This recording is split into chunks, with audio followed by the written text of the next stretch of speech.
Baik, selamat pagi semuanya. Hari ini kita akan bahas rangkuman ya untuk ujian kita minggu depan ya. Jadi semuanya tolong diperhatikan ya. Nanti akan Bapak bagikan juga rangkumannya. Silahkan nanti kalian download terus dipelajarin lagi di rumah sambil mendengarkan video ini ya.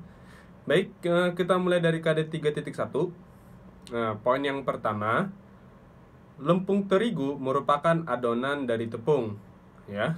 Jadi lempung terigu itu adalah hasil dari campuran yang menggunakan bahan tepung. Ya, bahan-bahan membuat membuat lempung terigu ada antara lain itu ada yang pertama adalah tepung terigu pastinya ya, karena namanya juga lempung terigu. Ya, mau nggak mau kita harus menggunakan tepung terigu.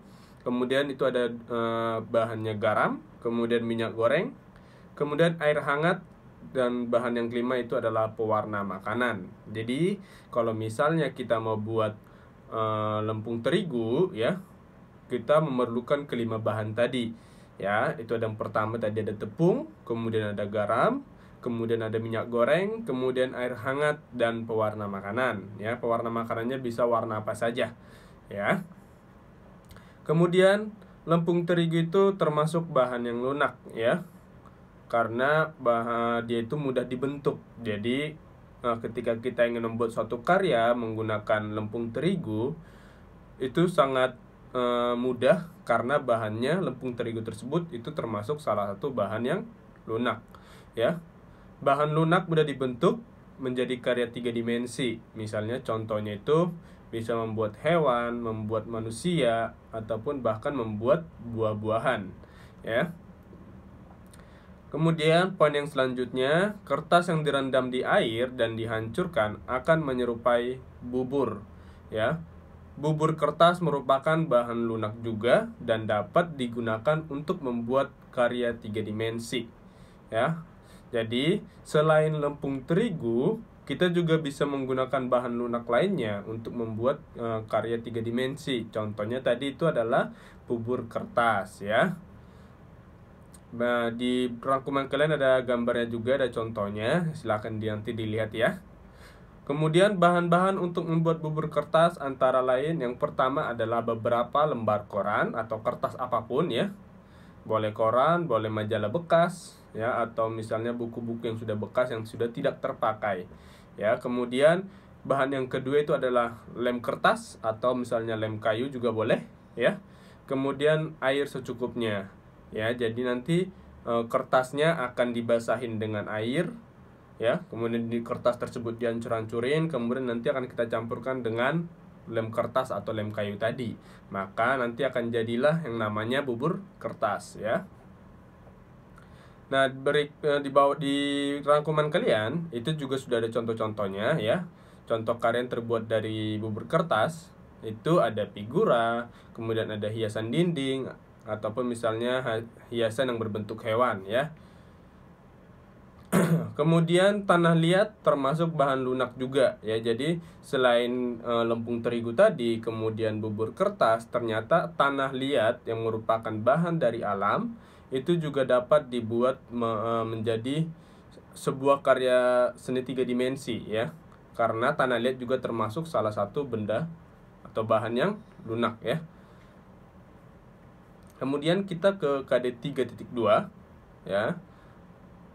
Tempo adalah cepat atau lambatnya ketukan pada lagu ya. Jadi kalau misalnya nanti ada pertanyaan misalnya bentuk pertanyaannya itu seperti ini, cepat atau lambatnya ketukan pada lagu disebut sebagai apa?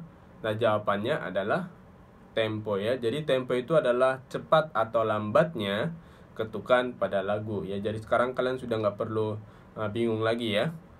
Oke. Dan nanti kalau misalnya ada pertanyaan tentang pengertian dari tempo juga kalian bisa jawab ya. Selanjutnya, poin selanjutnya, saat bernyanyi dengan tempo cepat, maka gerakan saat menari juga cepat. Begitu juga jika bernyanyi dengan tempo lambat, maka gerakan saat menari juga lambat. Ya, artinya di sini bahwa menari dan bernyanyi itu memiliki kesamaan ya. Memiliki kesamaan di mana saat bernyanyi itu kita membutuhkan yang namanya tempo, dan saat menari ya kita juga membutuhkan yang namanya tempo tersebut. Jadi biasanya antara bernyanyi dan menari ya itu temponya pasti saling mendukung, yang artinya temponya sama ya. Kalau misalnya gini, kita bernyanyi dengan tempo yang sedang, misalnya ya, tempo yang sedang, maka gerakannya pun tidak boleh terlalu lambat, tidak boleh terlalu cepat. Artinya gerakannya harus sedang juga. Nah, kalau misalnya kita bernyanyi dengan tempo lambat ya, maka gerakan kita pun harus lambat, karena emang pada dasarnya ketika kegiatan bernyanyi dan menari itu digabungkan ya, maka temponya harus sama. Itu makanya tadi di rangkuman kalian, saat bernyanyi dengan tempo cepat, maka gerakan saat menari juga harus cepat. Artinya temponya sama-sama cepat, harus sama-sama cepat. Nah, begitu juga bernyanyi dengan tempo lambat, maka gerakan saat menari juga harus lambat. Ya. Itu dia. Berikutnya, setiap benda yang bergetar itu menghasilkan bunyi. Artinya apa? Bahwa setiap benda yang bisa digetarkan itu sudah pasti menghasilkan bunyi. Contoh sebenarnya, kalau kita misalnya menggetarkan tali yang diikat kencang, itu pasti akan menghasilkan bunyi. Contoh seperti itu ya, itu pasti akan menghasilkan bunyi. Nah, contoh lainnya itu misalnya tamborin, alat musik tamborin. Ya, tamborin itu ada contohnya di rangkuman kalian, itu ada gambarnya di bawah ya. Nah, tamborin juga jika digetarkan itu akan menghasilkan bunyi ya. Jadi sama sebenarnya ya. Kalau misalnya gini, kalau misalnya alat musik seperti drum Pak, gimana? Nah, sebenarnya ketika kita memukul drum itu terjadi yang namanya getaran ya. Jadi kalau sebenarnya seperti itu ya, tapi nanti kalian pasti bingung, kok kan dipukul Pak gitu ya kan? Ya, tapi sebenarnya ketika kita memukul drum itu ada getaran. Ya, ada getarannya, sehingga ketika ada getaran, ketika kita pukul kemudian ada getaran, maka terjadilah yang namanya bunyi. Ya, jadi bunyi itu terjadi karena adanya suatu getaran ya. Kalian harus ingat itu ya. Bahwa setiap benda yang bergetar itu akan menghasilkan yang namanya bunyi ya. Oke. Nah, selanjutnya ada bunyi kuat dan ada pula bunyi yang lemah ya. Contoh bunyi kuat misalnya halilintar, contohnya seperti itu. Terus misalnya suara drum yang dipukul kencang gitu ya, yang dipukulnya kuat ya, keras gitu ya, itu juga termasuk bunyi kuat. Nah, sedangkan contoh bunyi lemah itu adalah bunyi orang berbisik misalnya seperti itu ya, itu termasuk salah satu bunyi yang lemah dan lain sebagainya. Contoh-contohnya masih banyak ya. Oke. Kemudian bunyi kuat dan bunyi lemah dapat dibuat dengan menggunakan alat musik ritmis ya. Jadi sekali lagi, bunyi kuat dan bunyi lemah itu dapat dibuat dengan alat musik ritmis. Alat musik ritmis adalah alat musik yang tidak dapat membunyikan nada-nada. Ya, itu yang harus kalian pahamin, bahwa alat musik ritmis adalah alat musik yang tidak dapat membunyikan nada-nada. Artinya rata-rata semua alat musik ritmis itu adalah alat musik yang dipukul biasanya atau digetarkan ya, seperti itu ya. Berbeda seperti misalnya pianika, keyboard, gitar ya, itu berbeda. Mereka salah satu instrumen yang dapat memainkan nada-nada tersebut. Sedangkan alat musik ritmis itu adalah alat musik yang tidak dapat membunyikan nada-nada. Kemudian, alat musik ritmis hanya dimainkan sebagai pengiring irama atau pengatur tempo lagu. Jadi ini kegunaan dari alat musik ritmis.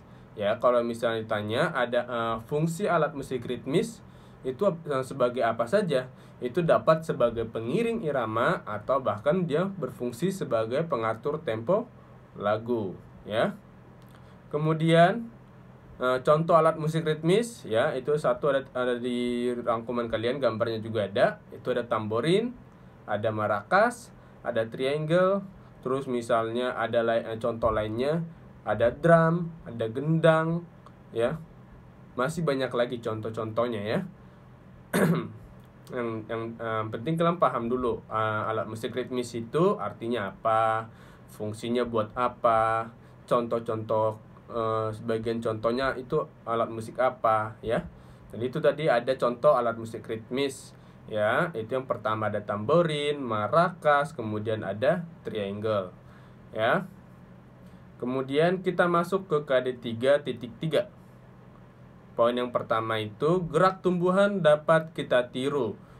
Tiruan gerak ini dapat menjadi gerakan tarian yang indah. Artinya bahwa kita dapat membuat suatu tarian yang indah dengan menirukan gerakan yang ada di sekitar kita. Contoh gerakannya itu misalnya gerakan tumbuhan ya.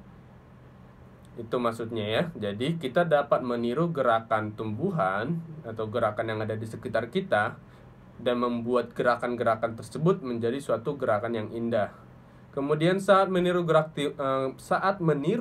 tumbuhan, itu kaki diam di tempat dan hanya tangan dan tubuh yang digerakkan. Artinya karena kan tumbuhan itu kan diam di tempat ya, dia kan nggak bisa berjalan ya. Dia nggak bisa berjalan, tumbuhan nggak bisa berjalan, maka kaki harus diam di tempat, sehingga yang dapat digerakkan adalah anggota tubuh yang lainnya seperti tangan ataupun badan kita ya, ataupun bahkan kepala kita ya. Jadi hanya itu yang bisa kita gerakkan ketika kita ingin meniru gerak tumbuhan ya. Jadi kaki diam di tempat ya, tidak boleh bergerak karena kan tumbuhan itu tidak bergerak. Selanjutnya gambar gerakan tumbuhan yang tertiup angin. Ya, itu ada contoh-contohnya, ada gerakan ranting melambai ke depan dan ke belakang, kemudian gerakan ranting melambai ke kiri dan ke kanan, kemudian ada gerakan daun berayun, ada gerakan pohon tertiup angin ya. Itu ada contohnya ya di rangkuman kalian, lengkap juga dengan gambarnya ya. Jadi silakan kalian lihat gitu ya, biar kalian misalnya nanti nggak bingung. Oke. Selanjutnya gerak tari meniru gerak tumbuhan dalam air lebih lambat. Badan dan tangan meliuk-liuk dengan lembut. Artinya apa? Bahwa ketika kita ingin meniru gerak tumbuhan di dalam air, seperti misalnya rumput laut dan lain sebagainya, itu gerakan tubuh kita itu harus lebih lambat ya, harus lebih lambat ya, karena kan di dalam air itu kan nggak bisa lari cepat ya kan, kecuali ya hewan-hewan yang hidup di air baru bisa dia bergerak dengan cepat. Sedangkan kalau misalnya tumbuhan kan dia itu kan terbawa arus air ya kan, ada gelombang air ya, ada ombak misalnya, dia pasti kan ikut, tumbuhannya pasti ngikutin gerakan air. Maka artinya karena di air itu termasuk kondisinya itu hanya memiliki arus. Nah, tergantung juga arusnya bisa deras atau enggak ya. Tapi pada umumnya ketika kita ingin meniru gerakan tumbuhan dalam air itu harus lebih lambat, karena kan di dalam di dalam air itu kan tidak terlalu banyak terjadinya gerakan yang cepat ya, atau bahkan misalnya airnya bergerak cepat ya, enggak ya. Jadi dia lebih cenderung sedikit melambat, kecuali misalnya seperti di laut ya, di laut atau di mana gitu ya, di danau ya, ada ombak yang besar. Nah, itu baru bisa memungkinkan bahwa nanti gerakan tumbuhannya itu bisa lebih cepat daripada sebelumnya. Tapi pada umumnya, ingat yang Bapak katakan bahwa pada umumnya untuk meniru gerakan tumbuhan dalam air itu gerakannya lebih lambat secara umum ya. Jadi kalau nanti ada pertanyaan tentang bagaimanakah kondisi kita gerak tubuh ketika meniru gerak tumbuhan di dalam air, jawabannya gerakan tumbuhan dalam air itu harus lebih lambat. Badan dan tangan meliuk-liuk dengan lembut ya, seperti itu ya. Kemudian di rangkuman kalian juga ada contoh gambarnya, ya, dimana kaki juga tetap harus diam, ya. Yang bergerak itu adalah tangan dan anggota badan yang lainnya, ya. Kaki tetap diam, oke. Nah, itu ada contohnya di buku rangkuman kalian, silahkan dilihat. Kemudian poin selanjutnya, gerak tari meniru gerakan Contoh gerak sehari-hari menggunakan kaki, misalnya gerak berjalan, terus gerak melompat, gerak berlari, ya. Itu dapat kita jadikan sebagai suatu gerakan tarian, ya. Jadi selain gerakan meniru tumbuhan atau misalnya kita meniru gerakan hewan, ya, gerak sehari-hari itu dapat kita jadikan sebagai gerak tarian yang indah juga. Nah, contohnya misalnya gerak sehari-hari yang menggunakan kaki itu contohnya ada gerakan berjalan, gerakan melompat, kemudian gerakan berlari, dan lain sebagainya, ya. Sedangkan misalnya kalau misalnya contoh gerakan sehari-hari yang menggunakan tangan itu misalnya mengelap meja, menyisir rambut, menulis, kemudian ada menyapu, ya, dan lain sebagainya, ya. Semua gerakan itu, gerakan sehari-hari tersebut, mau yang menggunakan kaki ataupun mau menggunakan tangan, itu bisa kita jadikan sebuah tarian yang indah juga, ya. Selain kita membuat tarian dengan menggunakan gerakan yang meniru tumbuhan ataupun meniru gerak hewan, ya. Jadi selain yang dua hal tersebut, selain menggunakan meniru gerak tumbuhan dan meniru gerak hewan, kita dapat menggunakan gerak sehari-hari, ya. Jadi nanti kalian sudah bisa ngejawab, ya, kalau misalnya sebutkan contoh gerak sehari-hari yang menggunakan kaki, ya. Tadi ada gerakan berjalan, melompat, berlari, dan lain sebagainya. Kemudian kalau misalnya ditanya, sebutkan contoh gerakan sehari-hari yang menggunakan tangan, jawabannya ada mengelap meja, menyisir rambut, menulis, menyapu, dan lain sebagainya, ya. Itu ada contohnya. Kemudian poin selanjutnya, menari merupakan kegiatan menggerakkan anggota tubuh sesuai irama. Nah, jadi di sini ini adalah pengertian atau arti dari menari. Ya, jadi kalau misalnya ada orang yang bertanya atau teman kalian yang bertanya, menari itu artinya apa? Ya, menari itu artinya apa? Jawabannya adalah bahwa menari itu merupakan kegiatan menggerakkan anggota tubuh sesuai irama, ya. Itu artinya, ya. Oke, selanjutnya kita ke KD yang terakhir, itu KD 3.4. Poin yang pertama, dalam membuat suatu karya, kita dapat menggunakan bahan alam.